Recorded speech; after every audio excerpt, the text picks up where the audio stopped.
BMP আমরা চাই না। বিএমপি হলে ছিনতাইকারী হয়। উনি সবকিছু এই দেশের উনি ইয়া করছে, রাস্তাঘাট করেছে, কলেজ স্কুল করেছে। হ্যাঁ, আমরা দেশ স্বাধীন এইভাবে বাঁচতে চাই। দেশটা আমাদের শেষ হয়ে গেল, ধ্বংস হয়ে গেল, আমরা খাঁটি মরছি, ভাত পাচ্ছি না। সে আমার মা জননী দেশের। এই সরকারে আমাদের ভালো, এই সরকারে বহু উন্নতি করছে, রাস্তাঘাট করেছে। হ্যাঁ, মানে এই সরকার মানে কোন সরকারের কথা বলছে? হাসিনার কথা বলছি, শেখ হাসিনা উনি তো নেই। তারপরে আমরা ওকে চাই। উনি তো আর আসবে না। আসবে, হ্যাঁ, সে আমার মা জননী দেশের, উনি আসবে, আবার ওকে আমরা চাই। আসবে আসবে ইনশাল্লাহ, উনি আসবে। আমরা কৃষক তো মারা যাচ্ছি, উনি তো পালাতে আছে, কিন্তু ওই সরকারে আমাদের উন্নতন করছে, রাস্তাঘাট করেছে, খুব ভালো ছিল। হ্যাঁ, আমরা বিএমপি আমরা দেখতে পাই না।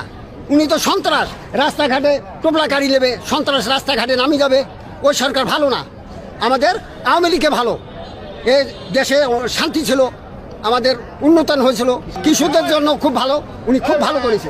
এই আলুর বাজার রেট দিয়েছে এখন কি, কিন্তু আপনারা আলু বেচাবেন, আপনি 8 টাকা কেজি কেন বেচাবেন বলতে পারেন না? সরকার তো দিচ্ছে 20 টাকা 22 টাকা কেজি।